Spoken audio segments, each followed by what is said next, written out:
దేవుడైన యెహోవా సొర చెట్టు ఒకటి ఏర్పరిచి అతనికి కలిగిన శ్రమను పోగొట్టుటకై అది పెరిగి యోనా తలకు పైగా ఏడనిచ్చినట్లు చేసేను.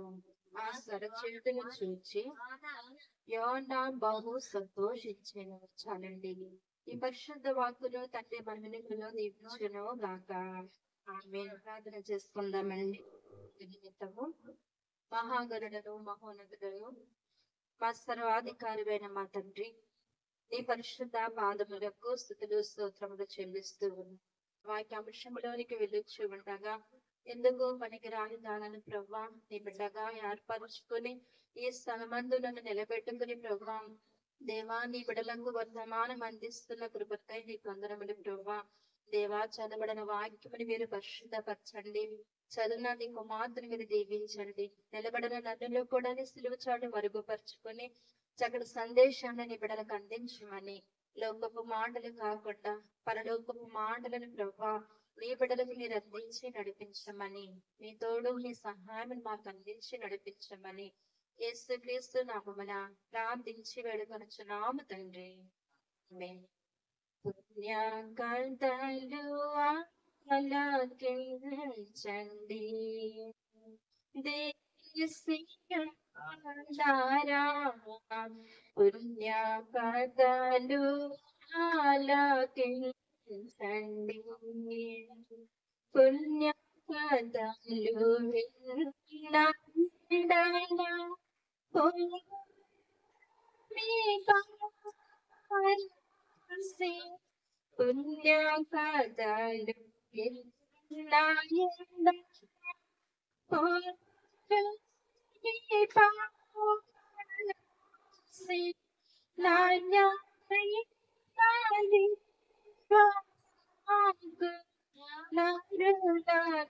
రక్షించు వాకు పుణ్యకథలు ఆలకించండి, దేశీయులారా పుణ్యకథలు ఆలకించండి, ఆలకించుచున్న వారిని పగలు చూచి ఆలకింపకుండా చేయుడు, ఆలకించుచున్న వారిని పగలు చూచి ఆలకింపకుండా చేయుడు, మేలు మాటల ఆలకించి మిగతా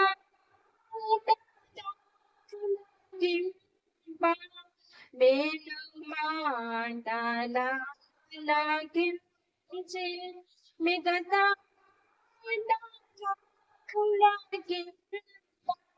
చాలా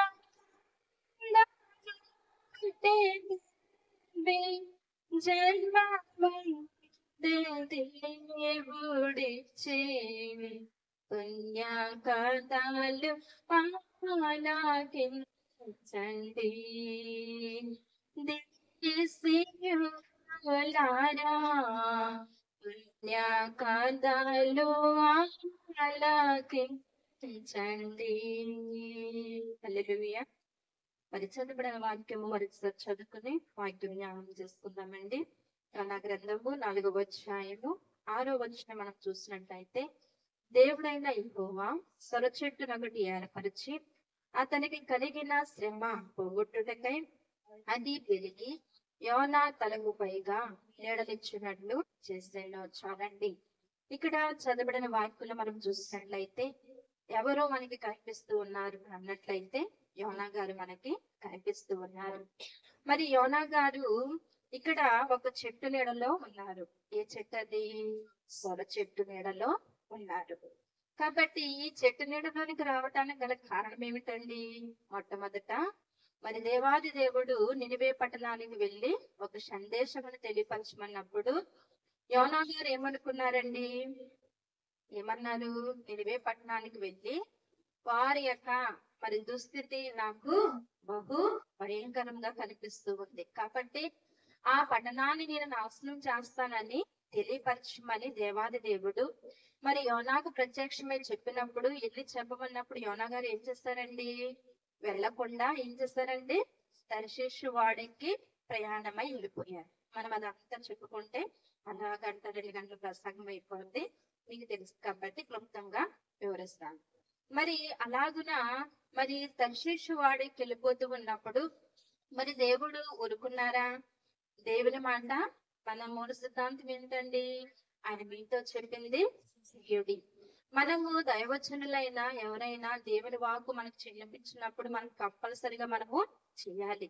కాబట్టి యోనా గారు ఇక్కడ దేవుడి గురించి తెలుసు. దేవుడు కీడు చేస్తాడని కాదు, కీడు చేస్తానంటాడు కానీ చెయ్యడు. కాబట్టి నేను అంత దూరం వెళ్ళి చెప్పడం ఏమిటి అని చెప్పి, దేవుడు కీడు చేస్తానంటున్నాడు కానీ కీడు చేయడు అని చెప్పి తను ఏం చేస్తాడండి?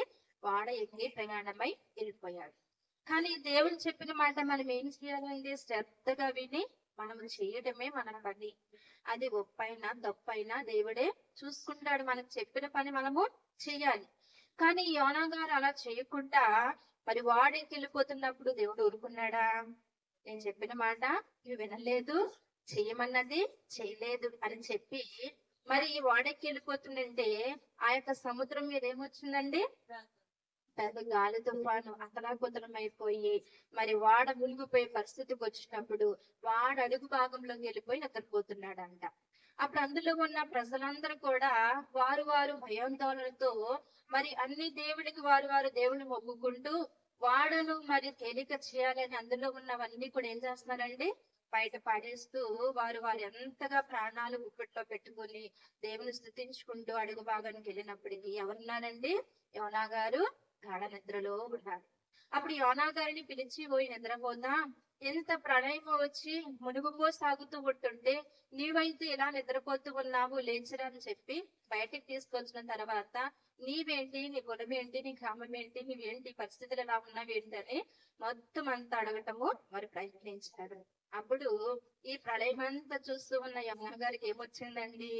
తప్పకుండా దేవుడు దాన్ని పరిశీలన చేస్తున్నాడు, పరీక్షిస్తూ ఉన్నాడు అని చెప్పి అప్పుడు ఉన్నదంతా చెప్పాడంట. ఇలాగే నా నేను పట్టినాను ప్రభువారు వెళ్ళమన్నారు. నేనైతే తర్షీషు వాడికి ఇలా వదిలేస్తాను నేను ప్రభువారి మాట. మరి ఆ గ్రామానికి తెలియకుండా ఇలా తప్పకుండా వచ్చాను నేను అని చెప్పి యోనా గారు చెప్పినప్పుడు అప్పుడు అంటున్నారు కదా, అక్కడ చూద్దామంటే 1వ అధ్యాయము 11వ వచనం మనం చూసినట్లయితే, అప్పుడు వారు సముద్రము పొంగుచున్నది, తుఫాను అధికమవుచున్నది, సముద్రము మా మీదకి రాకుండా నిమ్మలించినట్లు మేము నీకేమి చేయవలని అతన్ని అడగగా, యోనా నన్ను బట్టి ఈ గొప్ప తుఫాను మీ మీదకి వచ్చినని నాకు తెలిసి అన్నది, నన్ను ఎత్తి సముద్రంలో పడవేయుడి, అప్పుడు సముద్రం మీ మీదకి రాకుండా నిమ్మలించునని అతడి వారితో చెప్పాడు. మరి యోనా గారిని మరి పడవేయమని చెప్పినప్పుడు మరి యోనా గారిని వీరందరూ ఎత్తి ఎక్కడ పడవేశారంట? సముద్రంలో పడవేశారంట అండి. మరి పడవేసిన తర్వాత అది కూడా మరి తన బిడ్డలకి ఏమైనా హాని కలిగితే ప్రభువారు ఊరుకుంటారా? ఊరుకోరండి. కానీ మానవుల యొక్క నిర్లక్ష్యాన్ని దేవుడు పరీక్షించడానికి, పరిశీలన చేయడానికి ఒక్కొక్క మరి మన చిన్న చిన్న మన పరీక్షలు మనం పెడుతూ ఉంటారు. కాబట్టి ఆ పరీక్షలు మనం ఏం చేయాలండి? దేవుడి మాటని మనం ఎలా నిరార్థకం చేస్తామని మనం తెలుసుకోవడానికి ఆ పరీక్షను మనము పరిశీలన చేసుకోవాలి. కాబట్టి ఇక్కడ యోనాను ఎప్పుడైతే సముద్రంలో వారు పడవేశారో, పడవేసిన తర్వాత సముద్రంలోకి వెళ్తే మళ్ళీ బతుకుతారా? బతకరు. కానీ దేవుడు ఎవరికి ఆజ్ఞ ఇచ్చాడండి? మత్స్యమున కంటే పెద్ద చేపలకు ఆజ్ఞ ఇచ్చాడు. మరి అది పడవేయటంతో చాపొచ్చి వెంటనే వేస్తుంది. ఎందుకు చెప్తానంటే మీకు ఇక్కడ చదవబడిన వాక్యము దానికి మూలం ఏంటని మీకు ఆ వాక్యాన్ని కొద్దిగా గుప్తంగా మీకు వివరిస్తూ ఉన్నాను. మరి ఎప్పుడైతే ఈ సముద్రంలో ఈ పంట యోనా గారు ఈ యొక్క సముద్రంలో చేపకంలోనికి వెళ్ళిన తర్వాత చేసిన తప్పునంతా కూడా ఏం చేస్తున్నారండి? ఒప్పుకుంటున్నారు. ప్రవ్వా, నీ మాట నేను తిరస్కరించాను. ఈ మత్స్యము కడుపులో ఈ యొక్క కుళ్ళిపోయిన లోపడంటే మరి చేప కొడుకులు ఏముంటదండి? ఆ మత్స్యం కడుపులో ఉన్న ఆ యొక్క దాన్ని నేను తట్టుకోలేకపోతున్నాను. అయ్యా, నీ మాట వినకుండా నేను చేసిన తప్పు మన్నించు. నువ్వు ఎక్కడికైతే వెళ్ళమన్నావు నేను వెళ్ళి ఆ మాట నీకు వాళ్ళకి తెలియపరుస్తాను ప్రభు అని చెప్పి ఆ 2వ అధ్యాయం అంతా కూడా చేప కొడుకు నుండి ప్రార్థన చేస్తున్నారంట. ఎవరండి? యోనా గారు. అదేదో ముందే దేవుడు చెప్పిన మాట ఇది చేసేస్తే కదండి. ఏమ్మా అది చేయకుండా ఏమి పొందుకున్నాడు? ఇప్పుడు శ్రమను, మరి శ్రమను ఎదుర్కొంటున్నాడు అనమాట. ఆ శ్రమలో కూడా ఎవరిని అడుగుతున్నాడు? దేవుణ్ణే అడుగుతూ ఉన్నాడు. కాబట్టి దేవుణ్ణి అడుగుతూ మరి ఇలా ప్రార్థన చేసినప్పుడు మరలా చేప మరి గొట్టు మీద కక్కమని చేపకు ఆజ్ఞ ఇవ్వగా మరి చేప వచ్చి ఏం చేస్తుందండి? గొట్టు మీద కక్కివేసింది. మరి కక్కివేసిన తర్వాత మరి మరి ఎక్కడికి ఇప్పుడు ఈయన నినివే పట్టణానికి వెళ్ళి ఈ యొక్క మాట తెలియపరచాలి. ఏ మాట తెలియపరచాలి? నినివే పట్టణపు వారంతా కూడా తిని తాగి ముద్దరైపోయారు. దేవునికి ఎలా ఉన్నారంట? దూరంగా ఉన్నారంట. గనుక చూడండి, మనము ఇష్టానుసరముగా తిని తాగి ముద్రమైనప్పటికీ దేవుడు చేసిన మేలు మర్చిపోయినప్పటికీ కూడా ఏదో ఒక రోజున దేవునికి మనము లెక్కమ్మ చెప్పాలండి. గనుక చూడండి, తిని తాగి మనము దేవునికి దూరంగా ఉంటున్నామేమో, కానీ దేవుడు ఈ 9 నెలలు కూడా మళ్ళీ ఎంతగానో దేవుడు కాచి కాపాడాడు కదండి. కరోనా టైంలో మరి ఇప్పుడు కూడా ఎంతో వరదలు, మరి భయంకరమైన వరదలు మన కళ్ళ ముందే మనం చూస్తాము కదండి. ఆనాడు చిన్నప్పుడు పాడే పాట అదే ఆ రోజు యేసయ్య బ్రత రోజు, తల్లికి పిల్లుండదు పిల్లకి తల్లి ఉండదు, చెట్టుకొకరు పుట్టకొకరు, అనాథులే అరిచే రోజు అని చిన్నప్పుడు వినే పాట ఈనాడు అది నెరవేర్పులోకి వచ్చిందండి కదండి. చెట్టుకొకరు పుట్టకొకరు అంటే చెట్లు పట్టుకుని వేలాడేవారు ఆ యొక్క వరదలకు కొట్టుకుని వెళ్ళిపోతున్నట్టే చెట్లు పట్టుకుని వేలాడేవారు అనేక మంది ఉన్నారు. తల్లి వెళ్ళిపోతే బిడ్డ, బిడ్డ వెళ్ళిపోతే భర్త, భర్త వెళ్ళిపోతే భార్య, ఇలా ఒకరొకరు అంగలార్చి దినాలు ఈ దినాలు మనకి కనబడుతూ ఉన్నవండి. కాబట్టి మనం అనుకుంటున్నాం తిన్నాము తాగాము, నా యొక్క కష్టానికి ప్రతిఫలం ఈ రోజు నేను ఇలా ఉన్నాను కదని మనం అనుకుంటున్నాం. కానీ మనం అంతా బ్రతుకుతున్నామంటే కేవలం ఆయన తొలిలేందో మనము బ్రతకట్లేదండి. సొంత భక్తితో సొంత శక్తితో ప్రభుని చేరలేరు, కొలవలేరు అన్నారన్న తండ్రి దైవజనుడు. కాబట్టి మనం అనుకుంటూ ఉంటాం మన సొంత ఆలోచన, మన సొంత ప్రార్థన, సొంత భక్తం మనం అనుకుంటాం. కానీ దేవుని కృప లేనిది ఏది కూడా మనకి లేదే లేదండి. కాబట్టి చూడండి, మరి అటువంటి వరద బాధితుల కన్నా మనము వారికన్నా శ్రేష్టమైన వాళ్ళమే కదండి. వారితో పాటు సమానమే, కానీ శ్రేష్టమైన జీవితాన్ని దేవుడు మనకి ఇచ్చాడు. కాబట్టి చూడండి, కరోనా సమయంలో ఎంతో మంది ధనికులు చనిపోయారండి. ఎంత డబ్బున్న వారి ప్రాణాన్ని వారు కాపాడుకోలేకపోయారండి. మనకి ఏదైనా వస్తే చూపించుకోవడానికి 1 లక్ష రూపాయలు మనం చేత పట్టుకుని వెళ్ళగలమండి. మనం ఏమీ లేని వారు అండి. కానీ మనకి ఇంటి చేతులు ఎత్తి ప్రార్థన చేస్తే అంతా మనదే. దేవునికి స్తోత్రం. హల్లెలూయా. మరి చూడండి, మనం ఏమీ లేని వారమే, బైబిల్ ఇచ్చిన వారు ఏమీ లేని వారే, కానీ మన తండ్రి మనకి నేర్పించింది ఏంటండి? మోకాళ్ళ ప్రార్థన, కన్నీటి ప్రార్థన, 2 చేతులు పైకెత్తి ఆయన అడిగితే మన పరలోకపు తండ్రి ధనవంతుడండి. ఆయనే మనకు ధన నిధులు కురిపిస్తాడండి. ఆ వాళ్ళు వీరు ఆ సంఘం వారు ఈ సంఘం ఎవరిని దూషించట్లేదు, కానీ వారికి పైనుండి వస్తుంది. కానీ మనకి ఎక్కడి నుండి వస్తుంది? వారికి ఇతర వారి సహాయం ఉంటది, కానీ మనకు పరలోకము నుండి దేవుడు స్వయంగా మనకి అడిగితే తప్పకుండా దేవుడు మనకి ఇస్తాడండి. కాబట్టి చూడండి, ఎంతో ధనవంతులండి. ఆకు రాలినట్టు, చెట్టాకు రాలిపోయినట్టు రాలిపోవటం, పోగు చేసి ఎలా అగ్గి పెట్టారో అలాగ ఆ యొక్క శవాన్ని కప్పెట్టడానికి కూడా లేకుండా అలా పెట్రోల్ వేసి కాల్చినట్టు కూడా మన కళ్ళ ముందు దృశ్యాలు మనము చూస్తాం. కానీ మన ముందున్న రోజులన్నీ కూడా, మన వెనకాలన్న రోజులన్నీ ఎంతో సంతోషంగా జీవించాం. ఇంకా ముందున్న రోజులు ఎంత భయంకరమైన దినాల్లో మనకి తెలియదండి. కాబట్టి దినదినము కూడా మనం భయంగానే బ్రతకాలి. ఎందుకంటే ఏ సమయంలో ఏమొస్తుందో కూడా తెలీదు. కాబట్టి తిని తాగి మత్తులమైపోతున్నామా, మనం ఇదే జీవితం అని అనుకుంటున్నామేమో, కానీ దేవుడు మనం చూస్తున్నాడని మనం ఎవ్వరు చూడట్లేదని అనుకుంటున్నాం. నాకు అన్ని ఉన్నాయి కదా, అన్ని తింటున్నాను కదా, నేను చేసింది ఎవరు చూడట్లేదు కదా అని అనుకుంటే ఎవరు చూస్తున్నారండి? పరమందు దేవుడు మనందరినీ కూడా చూస్తూ ఉన్నాడు. ఇక్కడ నినివే పట్టణపు వారు తిన్నారు, తాగారు, మొత్తులయ్యారు. దేవుడు చూసాడు? చూడలేదండి. దేవునికి దూరంగా ఉన్నారు, వారి ఆత్మ దేవునికి దూరంగా ఉంది. కాబట్టి దేవునికి ఇచ్చే సమయాన్ని దేవునికి ఇవ్వట్లా. కాబట్టి దేవుడు చూస్తాడు. కాబట్టి యోనాకు తెలియపచ్చాడు, ఏమని? నువ్వు వెళ్ళి ఆ గ్రామానికి తెలియపచ్చు, ఆ పట్టణానికి తెలియపచ్చు అని చెప్పినప్పుడు ఆ పట్టణానికి వెళ్ళి 3 దినాలకు ప్రయాణమంత దూరము అయినప్పటికీ కూడా మునుక్కుంటూ సనుక్కుంటూ యోనా గారు వెళ్ళి ఆ దేశానికి మరి ఆ వర్తమానం అందించినప్పుడు ఆ రాజు ఏం చేశాడంటండి? మొత్తం ఊరు వారంతా రాసేంటి మరి రాజవస్త్రాలు మానివేసి ఏం కట్టుకున్నారంట? 3వ అధ్యాయం 5వ వచనం చూసినట్లయితే, నినివే పట్టణపు వారు దేవుని యందు విశ్వాసం ఉంచి ఉపవాస దినము చాటించి గనులేమి అల్పులేమి అందరూ గోనెపట్ట కట్టుకొనిరి.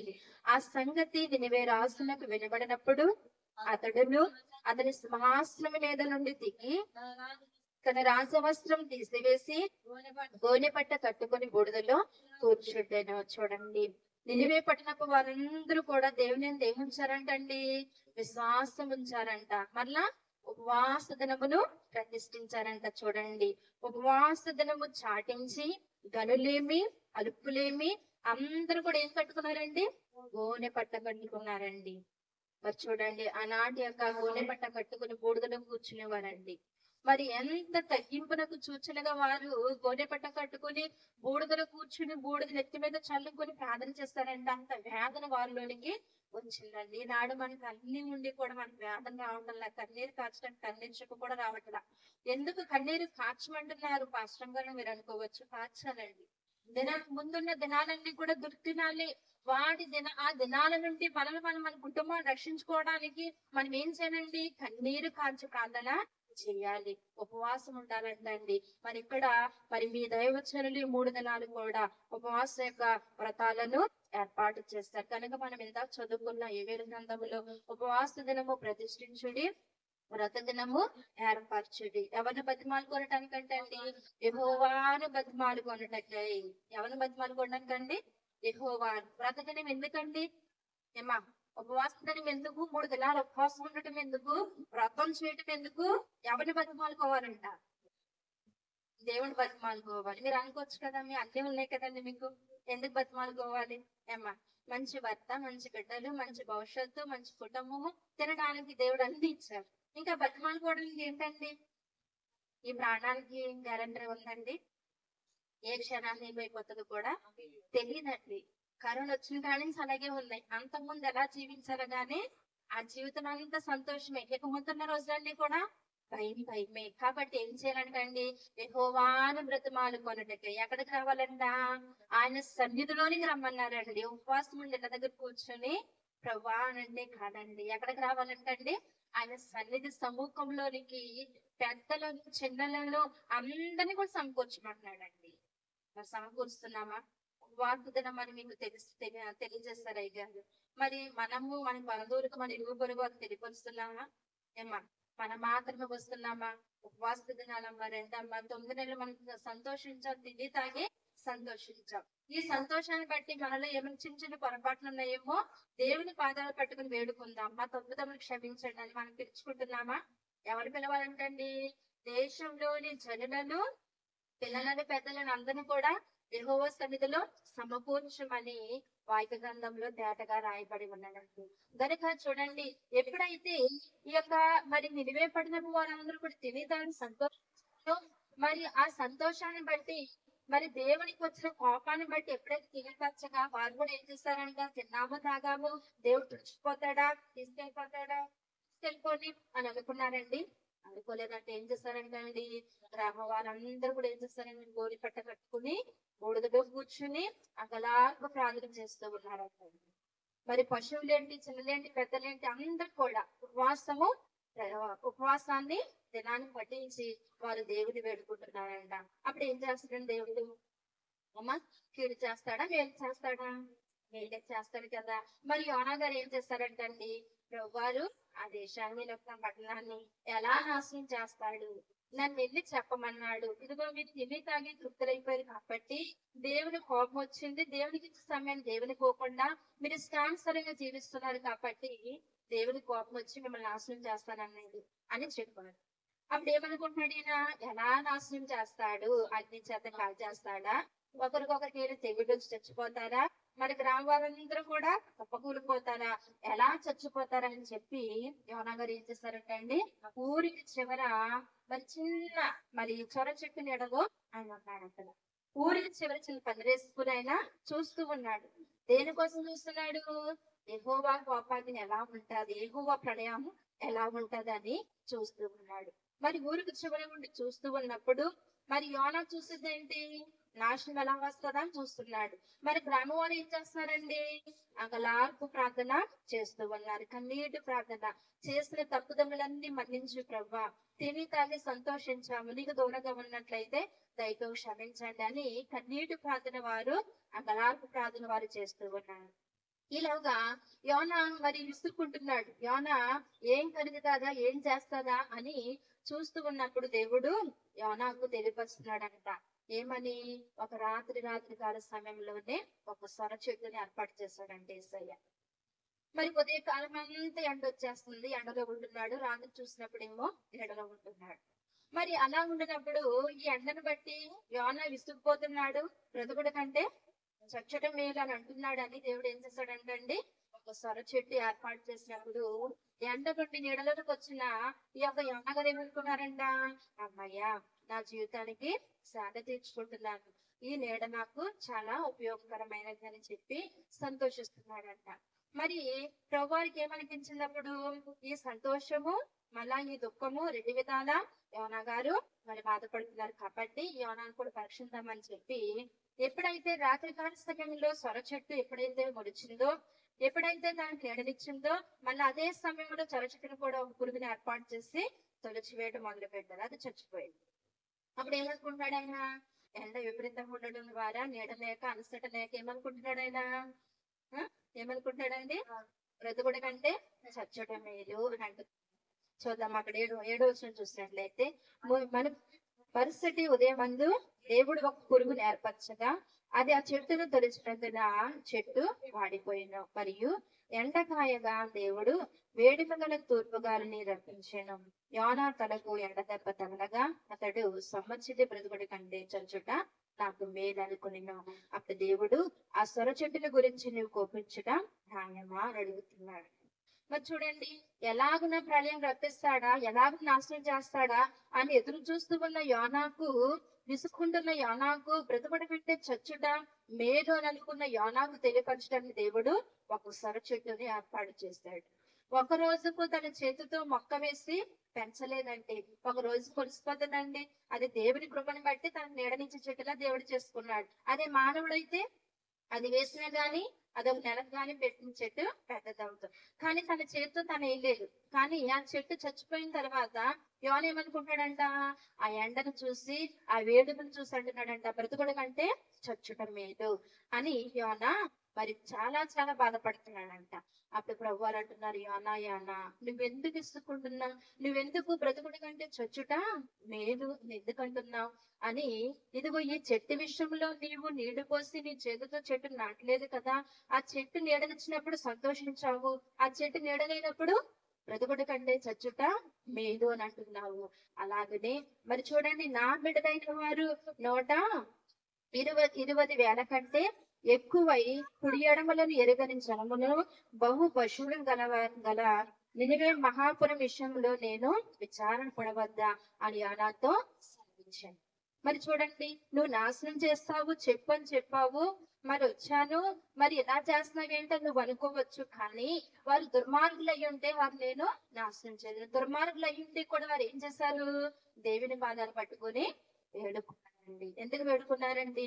తప్పుదమ్ములు క్షమించమని, మా పాపములు క్షమించమని, మా కుటుంబాన్ని, మా గ్రామాన్ని కాపాడమని ఉపవాసం ఉండి కన్నీటి ప్రార్థన చేశారు. కాబట్టి దేవుడు తన హృదయాన్ని కలిగి వారికి చేయవలసిన కీడును చేయక మేలుతో వారిని దేవుడు ఏం చేస్తాడండి? ఆశీర్వదించాడు, దీవించాడండి. మరి యోన ఏమనుకుంటున్నాడు? యోన ఏమనుకుంటున్నాడండి? నన్ను ఎందుకు ఎంత దూరం పంపించావు? నువ్వేమైనా కీడు చేస్తావా? కీడు చేయవు. ఎందుకు చెప్పడానికి వెళ్ళమంటున్నావని తనకు తానే ఉద్దేశం కలిగి వెళ్ళటం మానేశాడు. కానీ దేవుని చెప్పింది మనము చెయ్యాలి. మరి చెప్పింది చేయడానికి చేయలేదు కాబట్టి ఒక పరీక్షను కూడా ఎదుర్కొన్నాడు. ఆ పరీక్షలో కూడా దేవుని యొక్క ఉద్దేశం అని తెలుసుకుని పశ్చాత్తాపంతో తప్పులు క్షమించుకొని వేడుకొని మరలా గ్రామానికి వెళ్ళి తెలియపరిచాడు. తెలియపరిచిన తర్వాత గ్రామ వారందరూ కూడా మూర్ఖులై ఉన్నారండి. చంపేస్తే చంపేని దేవుడు, మేము తిన్నాము తాగాము సుఖించాము అయిపోయింది ఇంకా చాలని అనుకున్నారా? అనుకోలేదండి. ఎంత తిన్నా తాగిన ముద్దులైనా గాని అవునా ప్రభువుకి మేము కోపం తెచ్చేవారుగా ఉన్నామా? మా పాపము దుర్మార్గం అయిందా? మా పాపము బహు విస్తారంగా ఉందా.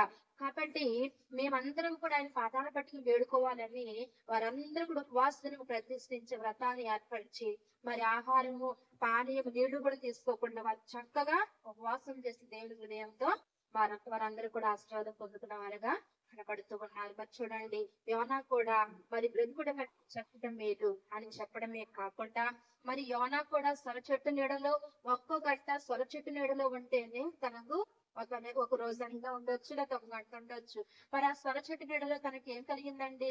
ఆశ్రయము కలిగింది. తర్వాత మరణ అది పోయినప్పటికీ లేదని బాధపడినాడు. కానీ ఈ సొర చెట్టు గురించి ఇంత బాధపడుతున్నాడు. మనము నిత్యము నివసించేది ఏ చెట్టు అండి? మహోన్నతుని యొక్క చెట్టులో ఆయన నీడలో మనము కూడా దాగి ఉండాలి. అలాగే ఇంకో చెట్టు గురించి కూడా మనం చదువుకుందామండి. ఒకటో రాజుల గ్రంథము 19వ అధ్యాయము 4వ వచనం చదువుకుందాండి. తాను ఒక దిన ప్రయాణము అరణ్యంలోనికి పోయి ఒక బదిరి వృక్షం క్రింద కూర్చుండి మరణాపేక్ష గలవాడై, యెహోవా, నా పితరుల కంటే నేను ఎక్కువ వాడని కాను, ఎంత మటుకు చాటును నా ప్రాణము తీసుకోమని ప్రార్థన చేస్తేనే చాలండి. ఈ యొక్క 3 రోజు ఉపవాస దీక్షలకు వచ్చిన వాళ్ళ మరి ఈ 3 దినముల్లో మొదటి దినము గనుక మొదటిగా మరి 3 చెట్ల గురించి మీకు తెలియపరుస్తున్నాను. మొదటి చెట్టు ఏంటండి? సొర చెట్టు. రెండోది ఏంటండి? బదిరి వృక్షము. ఏ వృక్షం అండి? బదిరి వృక్షము. ఈ వృక్షం కింద ఎవరున్నారు? ఏలియా గారు ఉన్నారు. వారి గురించి కూడా మీకు తెలిసిందే. కాబట్టి చూడండి, ఇశ్రాయేలు యొక్క ఆ యొక్క చేతిలో నుండి ఇశ్రాయేలు జనాంగం రక్షించడానికి మరి ఏలియా గారు ఎంత ప్రయాసపడ్డారు మనందరం కూడా తిరిగిన వారమే ఉన్నాం కదండి. ఏలియా గారు ఏం చేస్తారండి? బయలుదేవత మరి పూజ చేస్తూ ఉన్న వారిని, అలాగే ఆశ్చర్య దేవికి పూజ చేస్తున్న వారందరినీ కూడా కర్మేలు పర్వతానికి రమ్మని ఏం చేస్తారండి?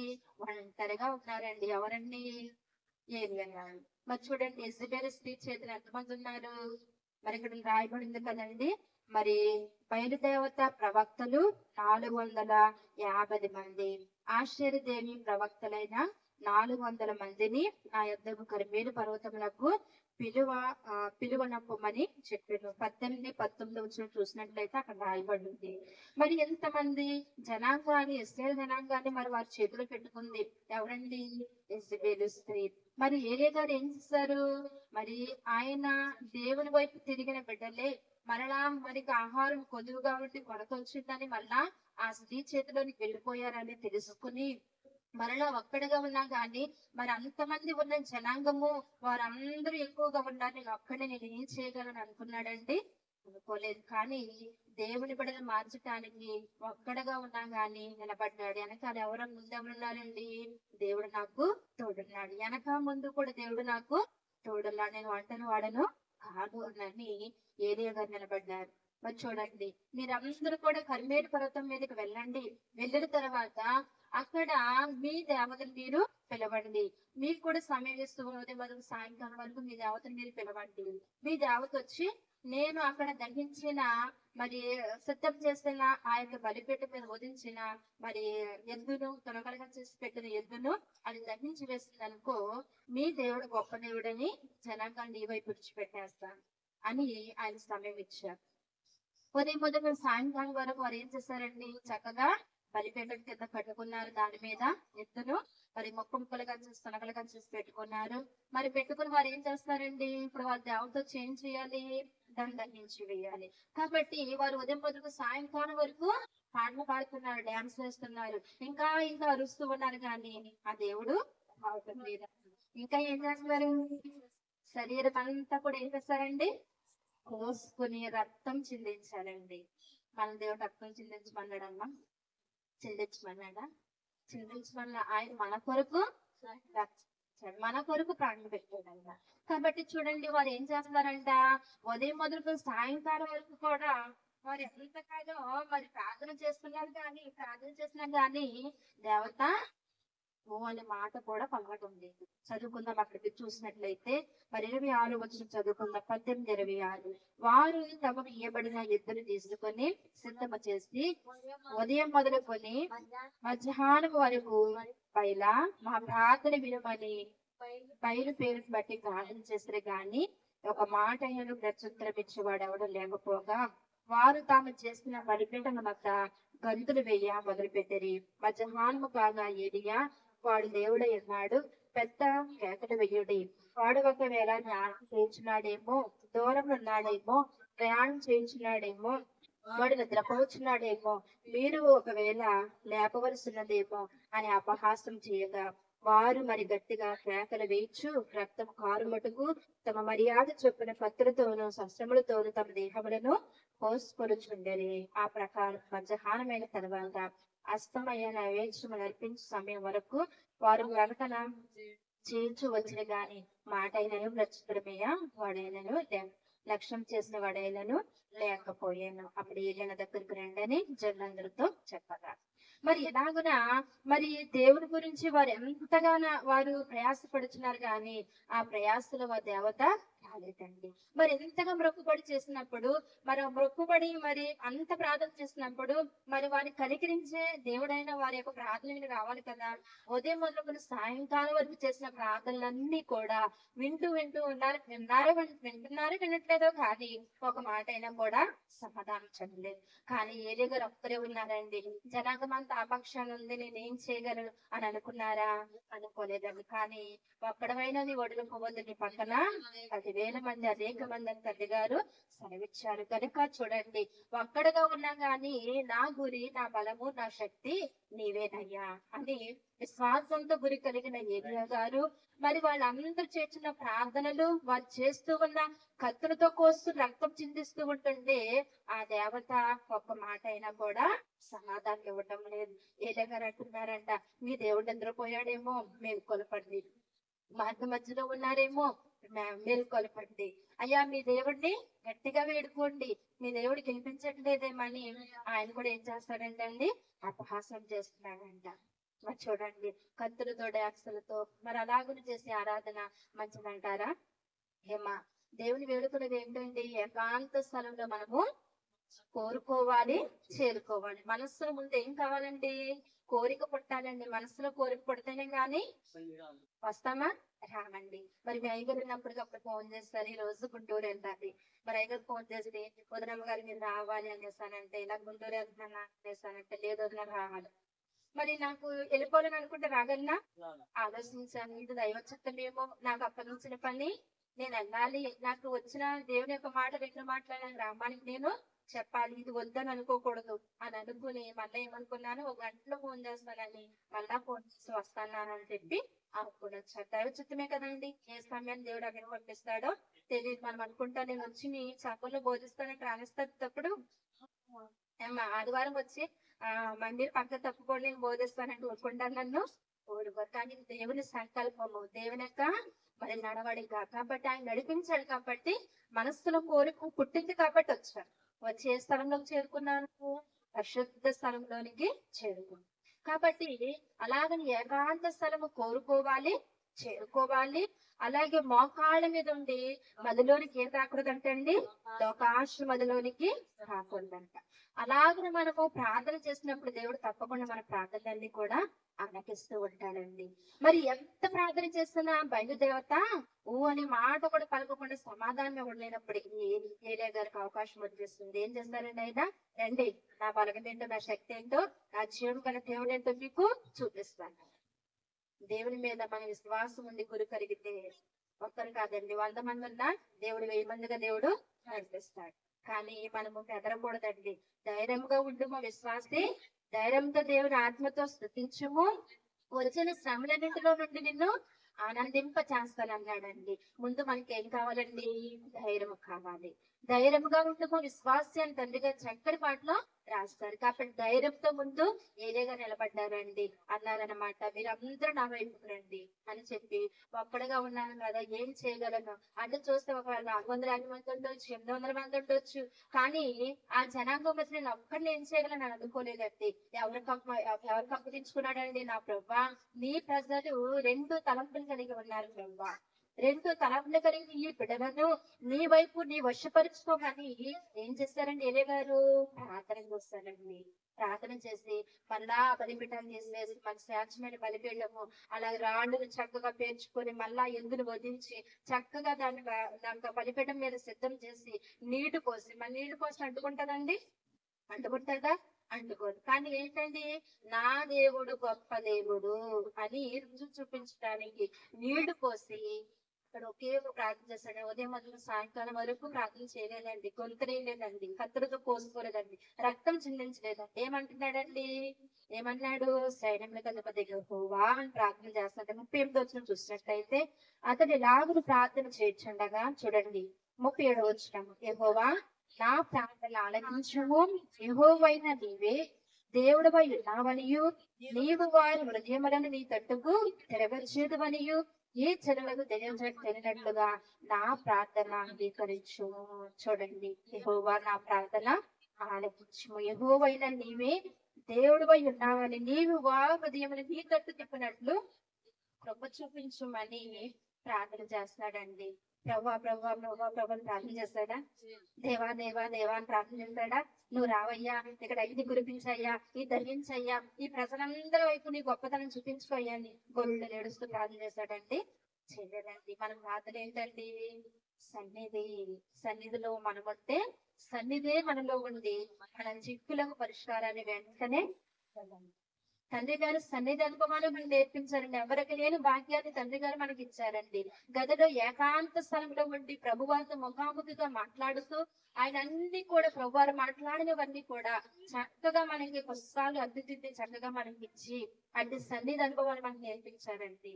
మనం కష్టం వచ్చినా ఇబ్బంది వచ్చినా ఇరుగు పొరుగు వాళ్ళతో చెప్పుకొని అది హేళనకరంగా చేసుకుంటాం కాదండి. ఎక్కడికి రావాలి? మనము సన్నిధిలో కూర్చుని మనం పరిష్కరించుకుంటే సన్నిధే మన చిక్కులను పరిష్కరిస్తుంది. కాబట్టి చూడండి, ఈయన ఎక్కువ ప్రార్థన చేయలేదండి. చప్పట కొడుతూ డాన్స్ వేస్తూ రకరకాలుగా పాటలు పాడుతూ ఉద్యోగం వచ్చేస్తాడు, ఆ ఉద్యోగంలో దేవుడు నాతో మాట్లాడేస్తాడు, నా దర్శనమిచ్చేస్తాడు అని ఏది చేయలేదండి. యెహోవా నా దేవా, వీరు హృదయములను నీ తట్టు తిప్పుకో, రెండు తలంపులు కలిగి ఉన్నారు వీరు. కాబట్టి వీరు హృదయాలు నీ తట్టు తిప్పుకో ప్రభువా అని ఏలియా గారు క్లుప్తమైన ప్రార్థన మొక్కలు ప్రార్థన చేశాను. ఆ ప్రార్థన విన్న దేవుడు పరలోకమును దేం కురిపించారండి? అగ్ని కురిపించి ఆ యొక్క బలిపీఠం మీద ఉన్న ఆ ఎద్దును మరి ఏం చేస్తారండి? అగ్ని చేత మరి దహించి వేశారు. అప్పుడు చూసిన వారికి ఏమనిపిస్తుందండి? ఆశ్చర్యం అనిపిస్తుంది, అనిపించదా? ఉదయం మొదలుకొని సాయంకాలం వరకు కూడా ప్రార్థన చేస్తారు, అయినా కానీ దేవుడు రాలేదు. కానీ ఒక్క నిమిషంలో ప్రార్థన చేయగా ఆ ప్రార్థన విన్న దేవుడు గొప్ప దేవుడా, జీవము గల దేవుడా అని ఎవరు తెలుసుకోవాలి? ఇప్పుడు రెండు తలంపులు కలిగిన వారు తెలుసుకోవాలి. తెలుసుకుని వెంటనే ఎప్పుడైతే ఎలాగ ప్రార్థన చేస్తారో అది దహించి వేసిన తర్వాత ఏలియా గారి పక్షానికి వచ్చిన జనాన్ని చూసి యెజబెలు స్త్రీ ఎప్పుడైతే ఏలియా గారిని చంపేస్తుందని ఎప్పుడైతే ఆమె కూడా సమాధం చేసిందో దానిని చూసి ఏలియా గారు ఏం చేశారండి? బదిరీ వృక్షం ఎత్తున్నారండి. అది కూడా మీకు ఆ మొక్క గురించి అది అంతా చదువుకొచ్చాను అనమాట. అది కూడా మీకు తెలియపరిచాను. మరి ఇక్కడ తాను ఒక దిన ప్రయాణం అరణ్యంలోనికి పోయి ఒక బదిరి వృక్షం కింద కూర్చుండి మరణాపేక్ష గలవాడే యెహోవా, నా పితరుల కంటే నేను ఎక్కువ వాడని కాను, ఎంత మటుకు చాలును నాకు, నా ప్రాణం తీసుకోమని ప్రార్థన చేశాను. ప్రజలందరినీ కూడా దేవుడి గొప్పతనాన్ని ప్రజలందరికీ వివరించి ప్రజలందరినీ ఆయన వైపు తిప్పిన తర్వాత ఆయనకి ఏమొచ్చిందంటే అండి? అలసట వచ్చిందంట. ఎక్కడున్నారంట? ప్రయాణం చేస్తూ యెజబెలు స్త్రీ చేతిలో నుండి తన ప్రాణాలను కాపాడుకోవాలని ఆయన ప్రయాణము చేస్తూ ఒక్క దినము ప్రయాణము చేస్తూ అరణ్యంలోనికి పోయంట. ఎక్కడున్నారంటండి? బదిరీ వృక్షం కింద ఉన్నారంట. బదిరీ వృక్షం అండి ఏంటంటే అది ఏంటంటే పుల్ల ఉంటాయి కదా, కాయలు ఏమంటారు? రేగి చెట్టు అనమాట. బదిరి వృక్షం అంటే రేగి చెట్టు. మరి అక్కడ ఆయన అలసట తీర్చుకుంటున్నారంటే రేగి చెట్టు ఆకులు ఎలా ఉంటాయండి? నీడుంటది అసలు అని. ఆ చెట్టు ఏంటి? ముళ్ళ చెట్టు. చిన్న చిన్న ఆకు నీడుంటదండి, నీడుండదు. మరి అటువంటి చెట్టులో నుండి అలసట తీర్చుకోవడానికి నీడలేని సమయం అయినప్పటికీ కూడా అలసిపోయి ఏలే గారు ఏమంటున్నారు? నా మిత్రుల కంటే నేను ఎక్కువ వాడను కదయ్యా, నేను ప్రతిభ కంటే చచ్చిపోవడమే మేలు, నన్ను తీసుకోవయ్యా అని అంటున్నారంట. ఆ చెట్టు ఆశ్రయించిందండి. ఆశ్రయించిన చెట్టుగా అక్కడ కనిపించడం లేదు. ఎందుకంటే అది ముళ్ళ చెట్టు, దాని చిన్నాకు, దానికి పెద్దాకైతే కొంచెం నీడైనా వస్తుంది. కానీ ఆ చెట్టు కింద ఉండి కూడా ఏలే గారు ఏమంటున్నారండి, నా పితరుల కంటే నేను గొప్పవాడని కాను అని అంటున్నారు అక్కడ. మరి చూడండి, ఈ బదిలీ వృక్షము అంతా దేవుని పక్షంగా దేవుని బిడ్డలను ఆయన వైపు నడిపిస్తూ కూడా అలసిపోయిన ఏలియా గారు చెట్టు కింద ఉండి ఆ మాట మాట్లాడుతూ ఉన్నారంటే ఆ చెట్టు ఆశ్రయించిన చెట్టుగా వారికి కనపడటం లేదు. మరి సొర చెట్టు, మరి యోనా గారు కూడా దేవుని గురించి తెలుసుండి కూడా ఒక్క పూట ఒక రాత్రి కాల సమయంలో పెరిగి పెద్దదై నీడనిచ్చి మళ్ళా వాడిపోయిన చెట్టులో నీడ దొరకలేదని బ్రతుకుడు కంటే చచ్చుడు మేలని యోనా గారు ఎలాగంటున్నారో, అలాగనే ఏలియా గారు దేవుడి గురించి తెలుసుండి కూడా మరి అలసిపోయిన ప్రాణము సేద తీర్చుకోవడానికి సేద లేదని నీడలేని చెట్టు కింద ఉండి నేను చచ్చుడా మేలని ఏలియా గారు ఎలాగంటున్నారో ఒకసారి మనము ఆలోచన కలిగి ఉండాలి. ఈ చెట్టు నీడలో మనకు ఆశ్రయం లేదండి. మరి ఏ చెట్టు నీడలో ఉందాము అన్నట్లయితే పరమగీత గ్రంథము, అందులో మనం ఒక్క మాట చదువుకుని ముగించుకుందామండి. పరమగీత గ్రంథము 2వ అధ్యాయము 2వ వచనం చూసినట్లయితే అక్కడ చక్కటి మాట మనకు కనబడుతూ ఉన్నది. పరమగీత గ్రంథము 2వ అధ్యాయము 2వ వచనం. వలిరక్కసి చెట్లలో వల్లి పద్మము కనబడినట్లు సేలలో నా ప్రియురాలు కనబడుచున్నది. అడవి వృక్షములలో జలధరు వృక్షం ఎట్లున్నదో పురుషులలో నా ప్రియుడు అట్లున్నాడు. ఆనందభరితనే నేను అతని నీడలో కూర్చుంటుంది, అతని ఫలము నా జీవపు మధురము. చూడండి, ఇక్కడ ఏ చెట్టు కనబడుతుందండి? జలధరు చెట్టు. ఏ చెట్టు అండి? జలధరు వృక్షం. ఎన్ని చెట్లు వచ్చినాయి ఇక్కడికి? 3 చెట్లు. ఏ చెట్లు అంటే మొదటి చెట్టు సొర చెట్టు, 2 బదిలీ వృక్షము, 3 జలధరు వృక్షము. ఈ జలధరు చెట్టు అనగా యాపిల్ చెట్టు అనుకోవచ్చు. మరి ఈ యాపిల్ చెట్టు అడవి చెట్లన్నింటిలో కూడా అన్ని పండుల్లో కూడా యాపిల్ పండు ఎలా ఉంటదండి? శ్రేష్టమైనది, చూడటానికి రంగు బాగుంటది, తినటానికి స్మూత్ గా ఉంటదండి. అది బలమిచ్చేది కూడా. కాబట్టి చెట్టుతో పోలుస్తూ ఉంది ఎవరినండి? ప్రాణప్రియుణ్ణి పిలుస్తూ ఉన్నదండి. ప్రాణప్రియుణ్ణి ఒక చెట్టుతో ఆమె పోల్చుకుంటూ ఉన్నది. చూడండి, అడవి వృక్షంలో జలధర వృక్షం ఎక్కన్నదో పురుషులలో నా ప్రియుడు అట్లున్నాడు. ఈ ప్రియుడు ఎవరు అని అన్నట్లయితే మన ప్రాణప్రియుడు. దేవునికి స్తోత్రం, హల్లెలూయా. పరమ అనగా పరలోకము, గీతం అనగా పాట. ఆ గీతము పరలోకముల నుండి వరుడు వధువు సంగములకు పాట పాడుతూ ఉన్నారు. ఏమనంటే వధువు సంఘము వరుని కొరకు ఎదురు చూస్తూ ఉన్నది. అదమ యొక్క పాపమైనను అంటకుండా ఉన్నది, అంటూ అంటూ అంటూ ఉన్నది అని తండ్రి గారు చక్కటి పాటలో మనకి రాస్తారు. కాబట్టి ఈ పరమగీత గ్రంథము వరుడు వధువులకు సంబంధించిన అధ్యాయము, ప్రియుడు ప్రియురాలకు సంబంధించిన గీతము. కాబట్టి ఈ యొక్క ప్రాణ ప్రియుడు వదులుకొనడానికి వచ్చినప్పుడు ప్రియురాలు ఎలా ఉండాలంట? అదమ యొక్క పాపమైన అంటకుండా ఉండాలంట. మరి ఇక్కడ ఒక స్త్రీ తన పురుషుని గురించి, తన యొక్క ప్రాణప్రియుడి గురించి తెలియపరుస్తూ ఉందంటే అనేక పర్యాయములు దేవుని నీడలో ఉండి దేవుని వాక్యం వింటూ దేవుని రుచి చూస్తున్న మనము మన ప్రాణప్రియుడి గురించి మనం సాక్షించే వారు ఉంటున్నామా? ఈ వాక్యాన్ని బట్టి మనము పరిశీలన చేసుకోవాలి. ఆవిడ ఏమంటుందండి? నా ప్రాణప్రియుడు ఎలా ఉన్నాడంట? అడవి వృక్షంలో జలధర వృక్షం పెట్టుకున్నదో పురుషులలో నా ప్రియుడు అంటున్నాడు. అడవి చెట్టులన్నిట్ల కన్నా శ్రేష్టమైన చెట్టు ఏంటండి? జలధరు వృక్షము. ఆ చెట్టుకున్న ప్రత్యక్షత వేరు. అలాగే పురుషులలో నా ప్రియుడు అట్లున్నాడంటే పురుషులందరూ వేరుగా ఉండే దేవుడు మన దేవుడు, గొప్ప దేవుడు. కాబట్టి అతని నీడలో కూర్చున్నప్పుడు తనకి ఎంతో మధురముగా ఉందంట. అక్కడ అంటుంది కదా, ఆనందభరితనై నేను అతని నీడలో కూర్చుంటుని, అతని ఫలము నా జీవకు మధురము. ఎలా వచ్చామంటండి? సంతోషంతో వచ్చామా, దుఃఖంతో వచ్చామా సన్నిధికి? సంతోషంతోనే వచ్చాం. ఆనందభరితనే నేను అతని నీడలో కూర్చున్నాను. ఏ నీడలో కూర్చున్నప్పుడు మనము ప్రాణప్రియుని యొక్క నీడలో మనము కూర్చున్నాం. ఆ జలధర చెట్టు నీడలో ఉన్నప్పుడు ఆమెకి ఏమనిపించిందంట? చక్కటి నీడ అనిపించిందంట. ఆ యొక్క ఫలము ఎలా ఉందంట? జీవకు మధురముగా ఉంది. జలధర చెట్టులో ఆమెకు సేద తీర్చుకోవడానికి చక్కటి నీడగా ఉంది. కాబట్టి ఆ జలధర చెట్టు మన ప్రాణప్రియుని యొక్క నీడగా మనము గుర్తించుకున్న ప్రాణికి నీడలో మనము కూడా కూర్చున్నట్లయితే దేవుడు మనం సేద తీరుస్తాడండి. 3 దినాలు కూడా ఈ నీడను ఆశ్రయించి వచ్చుతున్న వారిలారా, 3 దినాలు కూడా దేవునితో సహవాసం చేయడానికి వచ్చుతున్న వారిలారా, ఉపవాసం అనగా ఉపమి ప్లస్ వాసము, ఉపవాసము దేవునితో సహవాసము. కాబట్టి 3 దినాలు కూడా దేవునితో సహవాసం చేయడానికి వచ్చాం. కాబట్టి కీర్తనకారుడైన దావీదు మహారాజు సెలవిస్తూ ఉన్న మాట, మహోన్నతుని చోట నివసించిన వాడే సర్వశక్తులను విశ్రమించువాడు, ఆయనే నాకు ఆశ్రయం, నా కోట, నేను నమ్ముకున్న దేవుడని చక్కటి యొక్క అధ్యాయం అంతా కూడా మన బ్రతుకు తగ్గట్టే కాబట్టి మనం ఏ యొక్క నీడను మనము ఆశ్రయించుకోవాలంటే మహోన్నతుని యొక్క నీడలో మనము ఉండాలి. కాబట్టి చూడండి, సొర చెట్టు నీడ ఎలా ఉంది, బదిరి వృక్షం నీడ ఎలా ఉన్నది, జల్దరి యొక్క వృక్షం యొక్క నీడ ఎలా ఉన్నది, ఈ 3 యొక్క వృక్షాల యొక్క అర్థాలు మనము విన్నాము. కాబట్టి సొర చెట్టులో ఉన్న అతను చచ్చుట కంటే బ్రతుకుట కంటే చచ్చుట మేలన్నాడు. అలాగే బదిరి వృక్షం కింద ఉన్న ఏరియా గారు కూడా బ్రతుకుట కంటే చచ్చుట నా పితృల కన్నా గొప్పవాడు కదా, నా ప్రాణాన్ని తీసుకోమన్నారు. కానీ జల్దరి చెట్టులో నీడలో కూర్చున్నాడు, ఏమంటుందండి, నీడ చాలా ఆనందాన్ని ఇచ్చింది, ఆయన ఫలమునకు మధురముగా ఉందంటుంది. కాబట్టి సన్నిధి నీడలోనికి వచ్చిన వారు దేవుడి వాయిస్ మనకు ఎలా ఉండాలంటే తేనె వలె మధురముగా మనకి ఉండాలంట.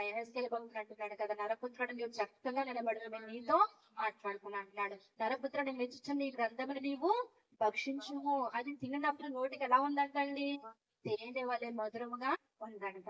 తేనె కొంచెం తింటేనే రుచిగా ఉండదు, ఎక్కువ తింటే ఏమొస్తుందండి, ఎగడు వస్తుంది కదండి.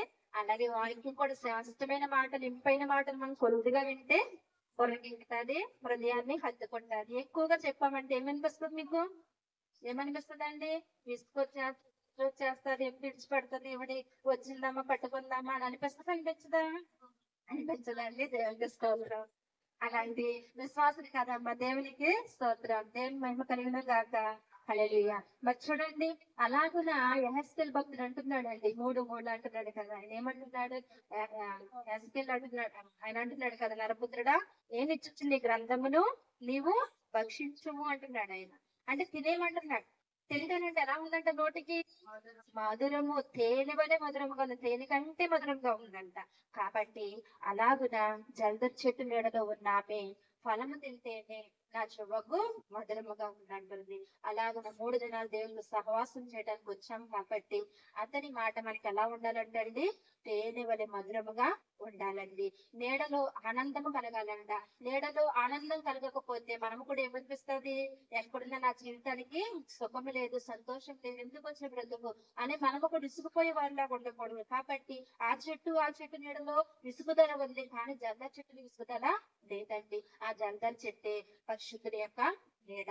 ఈ నీడలో నీకు 3 దినాలు ఉపవాస వ్రతం చేసుకుంటూ దేవుణ్ణి బ్రతమాలుకొనడానికి వచ్చిన వాళ్ళారా, దేవుని నీడలో కూర్చున్న మనము దీక్షతో ఆయన వైపు చూస్తే మన ఆత్మ తన ఆత్మను కనివేసుకున్నప్పుడు, ప్రభు ఆత్మను కనివేసుకున్నప్పుడు నీవు అడగక్కర్లేదు, నీకు ఏది కావాలో తప్పకుండా దేవుడు ఇస్తాడు. మొట్టమొదట నన్ను నీ సన్నిధిలో కూర్చొని ప్రభు కుదురుబాటును దయచేయండి, కుదురుబాటు నాకు దయచేయి. కుదురుబాటు లేకపోతే ఎన్ని ప్రార్థన చేసినా, ఎన్ని పాటలు పాడినా, మనసు ఇక్కడ కూడా లేకపోయినా, ఎన్ని చేసినా అన్ని కూడా వ్రతమే అన్నారు తండ్రి గారు. కాబట్టి మనకు ముందు కుదురుబాటు కావాలండి. చక్కగా సన్నిధిలో కూర్చోవాలి. వచ్చిన తర్వాత సాతాను ఏం చేస్తాడండి, తన స్నానం చేసి చక్కగా వస్తాము కూర్చొనిస్తాడా, నిత్తం మనం పాట పాడుకొని ఆలకించున్న వారిని పగవాడు చూసి ఏం చేస్తాడంట, ఆలకింపకుండా చేస్తాడంట. కాబట్టి ఆలకింపకుండా చేయగల సాతానికి మనము వశమవ్వకూడదండి. మనం రావటం దేవునికి మనం ఏమైపోవాలండి, వశమైపోవాలి. మన ఆత్మ దేవుని ఆత్మను పెనవేసుకోవాలి అన్న. చూడండి, పెదవులు మాత్రమే కదులుతున్నాయి, కానీ స్వరం ఎవరికి వినపడుతుందండి, దేవునికి మాత్రం వినిపిస్తుంది. ఎందుకంటే తన ఆత్మ దేవునితో పెనవేసుకుందండి. అప్పుడు ఆయన కూడా అంటున్నాడు కదా, ప్రవక్త గారు కూడా అంటున్నారు, ఏమంటున్నారు, అలా ఎంతవరకు ముద్రాలు ఉంటావని అంటుంటే, నా ఇంటి వాడా నేను మధ్యములకు అంత రాక్షసం పుచ్చుకోలేదు, కానీ నా ఆత్మ దేవి సందులో కుమ్మరించుకుంటున్నాను అన్నదండి అంటున్నారు. మరి ఎలాగున తన యొక్క సమస్యకు పరిష్కారం ఎక్కడ దొరుకుతుందని తన ఆత్మతో దేవుని వెతుక్కుందండి. లోకపు కళ్ళు మూసివేస్తుందండి. బహిరంగ నేత్రాలు ఏం చేస్తుందండి, మూసేసి అంతరంగ నేత్రాన్ని తెలిసింది. కాబట్టి తన కోరిక సిద్ధింపబడి ఉన్నది, తన కోరిక నెరవేర్చుకున్నది. బలమైన పట్టుకని కట్టింది. ఏమడిగింది, నీ సేవకురైన నాకు వచ్చిన శ్రమను చూడుము అంది. ఏమందండి? నీ సేవకురాలనైనా నాకు వచ్చిన శ్రమను చూడము, నన్ను మరువద్దయ్యా, నాకు మగపిల్లడు కావాలి అని 3 సార్లు అమ్మారు అడిగిందండి. అక్కడ మీరు చదువుకోండి, 1 అధ్యాయం 10 వచనంలో ఉంటుంది, 1 సంగతి గ్రంథంలో. నీ సేవకురాలైన నాకు శ్రమ వచ్చింది చూడము, నీ సేవకురాలు మరువద్దు, నీ సేవకురాలైన నాకు మగ బిడ్డను దయచేయి. ఖండితంగా అడిగిందండి. అలాగ అడిగే పట్టుదల మనకుందా? ప్రార్థనలో పట్టుండే తప్పనిసరిగా మనము సాధిస్తామండి. అన్న ఎలా ప్రార్థన చేసింది? పెదవులు మాత్రమే కదులుతుంది, స్వరము దేవునికి మాత్రమే వినపడేలాగా తన స్వరమును దేవునికి వినిపించుకుంది, తన ఆత్మ దేవుని ఆత్మతో కనివేసుకుంది. అలాగే 3 దినాలు కూడా దేవునితో సహవాసం చేయడానికి వచ్చిన మనము ఎలాగా పట్టు విడవకుండా దీక్షతో దేవుని వైపు మనం కూర్చున్నప్పుడు మన ఆత్మ దేవుని ఆత్మ కనివేసుకుంటదండి. ఈ లోకపు ఆశలేమి కూడా మదిలోనికి రానివ్వకుండా దేవుని తలంపు కలిగి 3 దినాలు దేవుని గడిపిన ఆ యొక్క సంతృప్తి, ఆ యొక్క ఆనందము, దానికి తగ్గట్టు ప్రతిఫలం కూడా దేవుడు మనకి దయచేస్తాడు. కాబట్టి అటు ఆశీర్వాదముతో 3 చెట్ల యొక్క భావాలను విన్న వాళ్ళ, 3 చెట్టులో ఉన్న ఆ 2 చెట్ల యొక్క భావం ఏంటి, ఒక చెట్లు ఉన్న భావం ఏంటి విన్న మీరు దాన్ని లోతుగా ఆలోచించుకుంటూ ఆ యొక్క నేనేంటి, ఆ నీడలో మేము ఎలా ఉంటే మాకు ఉంటుంది అని మీరు కూడా అర్థం చేసుకుంటూ దేవుల్లో బలపడదాం. అట్టి కృపట ఆశీర్వాదము దేవాది దేవుడు మనందరికీ ఆశీర్వదించి దీవించును గాక. ఆమె ప్రార్థన చేసుకుందండి. మా మంచి బోధకుడమైన మా తండ్రి, నీ పరిశుద్ధ పాదములకు స్థితులు స్తోత్రములు చెల్లిస్తూ ఇంతవరకు కూడా నీ కృప చొప్పున దేవా, ఇదిగో తండ్రి ఉపవాస దినాలలో ప్రభావ మొదటి దినము ఉదయకాల సమయ కూటమంలో నన్ను నీ బిడ్డలు పిలవగా ప్రభావ, యాజకులైన వారు పిలవగా నన్ను ఈ స్థలములకు నడిపించా తండ్రి. దేవా, ఇదిగో తండ్రి కొద్ది నిమిషములు ఈ వాక్య సందేశం ద్వారా బిడ్డలతో మాట్లాడటానికి కృప చూపించిన మహాగరుడ మీకు స్తుతులు చెల్లిస్తూ ఉంది. ఈ 3 చెట్లలో ఉన్న వివరణ దేవా నాకులోని బిడ్డలకు మీరు వివరించాలి తండ్రి. అటు వివరణలో ఉన్న అర్థమైన భావముతో దేవా ఏ మార్గంలో మేము ఎన్నుకుని నీ స్థలమందు మేము భయభక్తులతో కూర్చుని ప్రార్థించాలో అట్టి ధన్యత మాకు దయచేసి నడిపించమని 3 దినాలు ఎంతగా దీక్షలో వాడగలుగుతున్న బిడ్డలకు అట్టి ఆశీర్వాదం కూడా దయచేయమని, అలాగనే యాజకులైన వారు నడుమ కట్టుకుని దేవా ఇదిగో తండ్రి ఇది భారమనుకోకుండా చేయించున్న తండ్రి ఈ యొక్క నాయన కోటములు 3 దినాలు కూడా గొప్పగా జరిగించండి. యాజకులైన వారు నడిపించండి, సంఘాన్ని ఆశీర్వదించండి, అభివృద్ధి పరచండి. ఈ 3 దినాలు బిడ్డలు ఏంటి ఆశలు కోరికలతో ఏంటి సమస్యలతో ఎందుకు వచ్చిన్నారు ప్రభా? దేవాంతరంగా మెరిగిన దేవా వారి ఉద్దేశములు, వారి కోరికలు, వారి విన్నపములు ఆలకించి దేవా 3 దినములు దేవా అన్ని సన్నిధులు గడిపిన తర్వాత దాన్ని తగ్గట్టు ప్రతిఫలం జీవించి ఆస్వాదించమని దీవించమని సంఘ యాజకులైన వారిని దేవా పెద్దయ్య గారిని పెద్దమ్మ గారిని దీవించండి, చిన్నయ్య గారి చిన్నమ్మ గారిని వారి బిడ్డలను దీవించమని, వారి సంఘాలు మీరు ఆశీర్వదించి దీవించమని, రీతిగా నాయన స్థలం నిలబెట్టుకుని ఈ యొక్క కొద్ది సందేశం ద్వారా మాతో అందరితో మాట్లాడి నడిపించినందుకు మీకు స్తుతులు చెల్లించుకుంటూ యేసయ్య శ్రేష్టమైన నామములో ప్రార్థించి వేడుకొంచున్నాము తండ్రి. ఆమేన్. అందరికీ మన్నా తండ్రి ఈ అవకాశం ఇచ్చిన కృతజ్ఞతలు మరొకసారి మన్నా తండ్రి. ఈ అవకాశం ఇచ్చి నన్ను స్థలంగా నడిపించిన ప్రేమబాబాయ్ గారికి, అలాగే నా చిన్నమ్మ గారికి, మమత ముఖ్యంగా పెద్దయ్య గారి రవినాయ్ గారికి, పెద్దమ్మ గారి మడమ్మ గారికి కూడా నా హృదయపూర్వక మన్నా తండ్రి. మీ అందరికీ మరణాత.